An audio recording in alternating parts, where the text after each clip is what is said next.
আসসালামু আলাইকুম। আমি doctor ABM Kamrul Hasan, transfusion medicine বিশেষজ্ঞ। আমি বর্তমানে কর্মরত আছি সহকারী অধ্যাপক ও বিভাগীয় প্রধান, ট্রান্সফিউশন মেডিসিন বিভাগ, Dinajpur medical college and hospital. এবং আমি আজকে একটা টপিক নিয়ে কথা বলতে যাচ্ছি, সেটা হলো কম্পোনেন্ট থেরাপি, যেটা আমাদের ট্রান্সফিউশন মেডিসিনের ধরতে গেলে কার্যক্রমের মেইন কার্যক্রম যেটা, বা প্রধান কার্যক্রম যেটা। আমাদের এই ট্রান্সফিউশন মেডিসিনটাকে এই বিভাগকে আগে ব্লাড ব্যাংক নামে সবাই চিনতো। অর্থাৎ আমাদের প্রধান কাজই হচ্ছে ব্লাড কালেক্ট করা, ব্লাড রুগীকে মানে স্বেচ্ছায় যারা ব্লাড দিচ্ছেন, যেমন ডোনারদের নিয়ে কাজ করা, সেই সাথে সাথে আমাদের যে ব্লাড আমরা সরবরাহ করে থাকি সেটা যেন অবশ্যই পরিশোধিত এবং ভালো নিরাপদ। রক্ত হয়, সেগুলো আমরা মানে খেয়াল করে আমরা প্রপার ওয়েতে ক্রস ম্যাচিং করে স্ক্রিনিং করে আমরা রোগীর পার্টিকে ব্লাড সরবরাহ করাটা আমাদের কাজ। এই জন্য এই ট্রান্সফিউশন মেডিসিন ডিপার্টমেন্টকে আগে ব্লাড ব্যাংক হিসাবে সবাই পরিচিত ছিল এবং ব্লাড ব্যাংক বলা হতো। এখনো সদর হসপিটালগুলোতে ট্রান্সফিউশন মেডিসিন বিভাগ এখনো পরিচিত না, এটা ব্লাড ব্যাংক হিসাবে সবাই চেনে। বিশেষ করে যে জেলা সদর হসপিটালগুলোতেও ব্লাড ব্যাংক আছে এবং প্রতিটা হসপিটালে একটা করে ব্লাড ব্যাংক আছে। আমরা এখানে যেমন কাজ করে থাকি ব্লাড নিয়ে, আমরা আগে সরবরাহ করতাম হোল ব্লাড, অর্থাৎ একটা ডোনার এসে ব্লাড দিবে, সেই ব্লাডটা আমরা আবার প্রসেস করে প্রপার স্ক্রিনিং করে আমরা পেশেন্ট পার্টিকে পেশেন্টের শরীরে সরবরাহ করার জন্য দেওয়া হতো। বাট এখন মানে আমরা সেটাকে ইনহিবিট করিয়ে আমরা সেটাকে মানে প্রতিহত করতে চাই। আমরা চাই যে এটাকে আমরা হোল ব্লাড না দিয়ে আমরা কম্পোনেন্ট থেরাপিতে চলে যাওয়ার জন্য, অর্থাৎ একটা ব্লাড ব্যাগ থেকে আমরা যদি তিনটা পেশেন্টকে সাপোর্ট দিতে পারি, অর্থাৎ একটা ডোনারের কাছ থেকে আমরা ব্লাড কালেক্ট করার পরে যদি আমরা তিনটা পেশেন্টকে সাপোর্ট দিতে পারি, সেই ক্ষেত্রে অবশ্যই ডোনারের জন্য যেমন ভালো, তেমনি রোগীর যেটা প্রয়োজন আমরা সেটা যদি সরবরাহ করি রোগীর জন্য ভালো। আমরা আজকে কথা বলবো সেই কম্পোনেন্ট থেরাপি নিয়ে। জাস্ট প্রথমে আমি বলে নিচ্ছি যে আমাদের ব্লাডের বা আমাদের যে রক্তকণিকা এখানে ভাগ আছে। যেমন এখানে আমরা বলি হলো আরবিসি বা লাল রক্ত, যার রেড সেল কনসেন্ট্রেট পাওয়া যায়, এখানে প্লাজমা পাওয়া যায়, এফএফপি পাওয়া যায় যেটা আমরা ফ্রেশ ফ্রোজেন প্লাজমা বলি, এবং এখানে প্লাটলেট পাওয়া যায়। প্লাটলেটের মধ্যে আবার দুইটা প্রকার আছে, সেটা হলো র্যান্ডম প্লাটলেট, যেটা আমরা 4 থেকে 6 জন ডোনারের মাধ্যমে আমরা এটা কালেক্ট করে থাকি। আর একটা আছে হলো অ্যাফেরেটিক প্লাটলেট। অ্যাফেরেটিক প্লাটলেট হলো একটা বিশেষ মেশিনের মাধ্যমে একজন ডোনারের কাছ থেকে যতটুকু প্রয়োজন ততটুকু প্লাটলেট আমরা কালেক্ট করতে পারি, এবং সেই ক্ষেত্রে আমরা ডোনারের ফিটনেসটা অনেক ভালোভাবে দেখে থাকি এবং পরবর্তীতে আমরা এই প্লাটলেটটা আমরা সরবরাহ করে থাকি। যদি আমরা বলি র্যান্ডম প্লাটলেট এবং অ্যাফেরেটিক প্লাটলেটের মধ্যে কোনটা ভালো, অবশ্যই বলবো যে অ্যাফেরেটিক প্লাটলেট সবচেয়ে ভালো, কারণ এখানে রিয়াকশন হওয়ার চান্স কম, যেহেতু ডোনার একজন একজন ডোনারের কাছ থেকে আমরা প্রপারলি পাচ্ছি। এই ক্ষেত্রে আবার কি হয় যে আমাদের একজন ডোনারের কাছ থেকেই কিন্তু আমরা মানে যে প্লাটলেটটা পাচ্ছি সেই প্লাটলেটটা তার যতটুকু প্রয়োজন আমরা কালেক্ট করতে পারছি। সেই ক্ষেত্রে রিয়াকশনের চান্সটা কম থাকে। এবং এফএফপিটা হচ্ছে কি যে ফ্রেশ ফ্রোজেন প্লাজমা, এটা কিন্তু আমরা হিমোফিলিয়ার পেশেন্ট বা ফ্যাক্টর ডেফিসিয়েন্সি পেশেন্ট, ক্রায়োপ্রিসিপিটেট প্রয়োজন হয়, যাদের ফ্যাক্টর প্রয়োজন আছে, সেগুলো সবকিছুই কিন্তু আমাদের এই ট্রান্সফিউশন মেডিসিন ডিপার্টমেন্ট থেকে সরবরাহ করা হয়ে থাকে। এবং সেই সাথে সাথে আমরা প্রপার ওয়েতে যে ফ্রিজিং যে সিস্টেম, এটা নিয়ে আমরা আজকে একটু দেখাবো। কারণ শুধু আমরা কম্পোনেন্ট দিচ্ছি, কম্পোনেন্ট কিভাবে রাখতে হয়, কতদিন পর্যন্ত কম্পোনেন্ট রাখা যায়, সেই জিনিসগুলো আমরা দেখব, এবং পেশেন্টকে কতটুকু সময়ের মধ্যে দিতে হয় সেটা নিয়ে আমরা আলোচনা করব আজকের আলোচনার মধ্যে।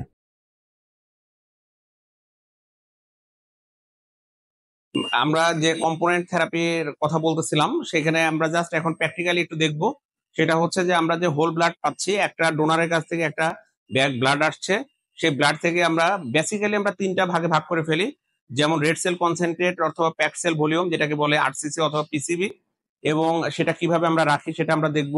আমরা ফ্রেশ ফ্রোজেন প্লাজমা কিভাবে রাখি, প্লাটলেট র্যান্ডমলি কিভাবে তৈরি করা হয়, কোন মেশিনে তৈরি করা হয়, অ্যাফেরেটিক মেশিনটা সম্বন্ধে একটু আমরা জানবো। আচ্ছা, জাস্ট আমরা প্রথমে মানে এই একটা ফ্রিজ যেটা বলি ব্লাড ব্যাংক রেফ্রিজারেটর, যেটা হলো আমরা হোল ব্লাডের জন্য অথবা প্যাক্সেল ভলিউম বা আরসিসির জন্য রেখে থাকি। জাস্ট মানে যেটা করবো আর কি, যে এই যে আমরা রেখেছি ব্লাড ব্যাগ গুলো রাখার প্রসিডিউরটাও কিন্তু এরকম যে ব্যাগ গুলো অবশ্যই একটা ট্রের মধ্যে এভাবে থাকবে।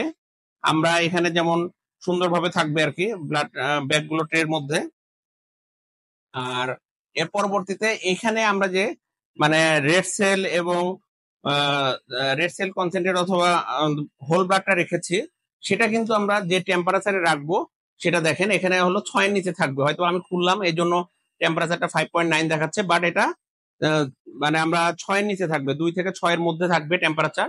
এবং এই ফ্রিজের টেম্পারেচারে যদি আমরা প্রপার ওয়েতে এই বর্তমান যে রিয়েজেন্ট আমরা এই ব্লাড ব্যাগের মধ্যে CPDA1 থাকে, সাইটেড ফসফেট ডেক্সট্রোস্যালিন, যেটার মাধ্যমে আমরা 35 দিন পর্যন্ত আমরা ফ্রিজ আপ করতে পারি। এবং 35 দিন পর্যন্ত এটুকু বলা যেতে পারে যে আমাদের যাদের হিমোগ্লোবিন বাড়ানোর দরকার 1 পয়েন্টের মতো 1 গ্রাম পার ব্যাগ থেকে সেটা বাড়বে, সেটা 35 দিনেও বাড়বে। এটাই আর কি বলা, যে টেম্পারেচারটা আমরা খেয়াল করবো যে টেম্পারেচার যেন 6 এর নিচে থাকে। এর পরবর্তীতে আমরা চলে আসি ফ্রেশ ফ্রোজেন প্লাজমা, এফএফপির আমাদের এটা একটা ফ্রিজ, এফএফপি ফ্রিজ, এটা হলো fresh frozen plasma. Fresh frozen plasma আমরা দেখেন -20, এই ফ্রিজ আমাদের -20-তে আছে। এখন এটাতে আমরা যদি -20-তে রাখতে পারি বা -20-র নিচে থাকে, তাহলে কি হবে, সেটা আমরা 6 মাস পর্যন্ত প্রপার ওয়েতে ব্যবহার করতে পারবো। এবং এইটাই যদি আমরা -85-এ রাখতে পারি, আমরা 3 বছর পর্যন্ত কিন্তু এই ফ্রেশ ফ্রোজেন প্লাজমাটা ব্যবহার করতে পারবো। এই এফএফপি বা ফ্রেশ ফ্রোজেন প্লাজমাটা কাদেরকে দিয়ে থাকি, যাদের ফ্যাক্টর ডেফিসিয়েন্সি ডিজিজ আছে, যেমন কমনলি আমরা ব্যবহার করে থাকি হিমোফিলিয়ার পেশেন্টদের, এবং যাদের ক্রায়োপ্রিসিপিটেট প্রয়োজন হয়, আমরা এই এফএফপি থেকেই কিন্তু আবার ক্রায়ো প্রিজার্ভ করতে পারি, অথবা এটাকে আবার প্রপার ওয়েতে ক্রায়ো তৈরি করি।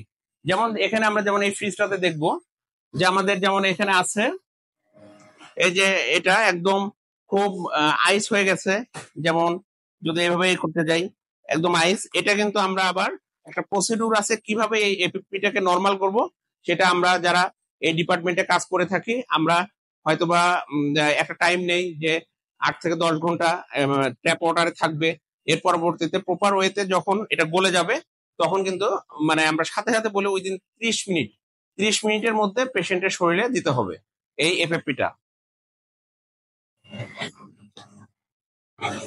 আবার আমরা এই এফএফপি ফ্রিজে আরেকটা টেম্পারেচার যদি দেখতে যাই, এটা যেমন আমাদের -85-এ আছে, এটা কিন্তু আমরা 3 বছর পর্যন্ত আমরা ব্যবহার করতে পারবো। এই ফ্রিজেও আমাদের যে এফএফপি গুলো কালেক্ট করা আছে, এটা আমরা 3 বছর পর্যন্ত আমরা এফএফপি ব্যবহার করতে পারবো।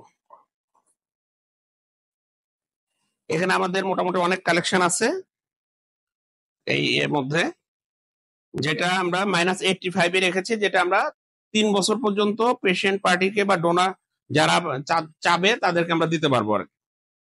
আচ্ছা, এটা হলো আমাদের র্যান্ডম ডোনার প্লাটলেট করার জন্য যে আমাদের মেশিন, এটা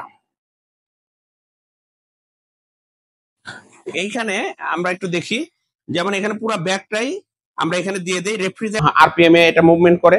এর পরবর্তীতে এখান থেকে যখন প্লাজমা আলাদা হয়ে যায়, তখন আমরা প্লাজমা এক্সপ্রেসরের মাধ্যমে প্লাজমাটাকে সরাই নিয়ে আবার ওখান থেকে প্লাটলেট কালেক্ট করি।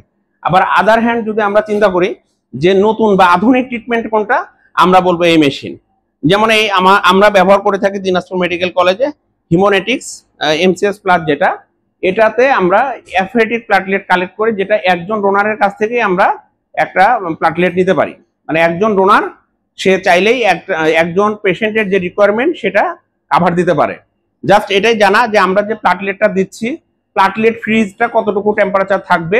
প্লাটলেট ফ্রিজকে আমরা বলি প্লাটলেট ইনকিউবেটর, যেটা 20 থেকে +20 থেকে 24-এর মধ্যে আমাদের এই টেম্পারেচারে থাকবে। এবং সেই ক্ষেত্রে কিন্তু আমরা এই প্লাটলেটটা 7 দিন পর্যন্ত ফ্রিজ, এবং 7 দিনের মধ্যে যেমন আমরা পেশেন্টকে, এবং যখন আমরা প্লাটলেটটা দেওয়া শুরু করবো ফ্রিজ থেকে বের করে উইদিন 30 মিনিট এই প্লাটলেটটা শেষ করে ফেলতে হবে।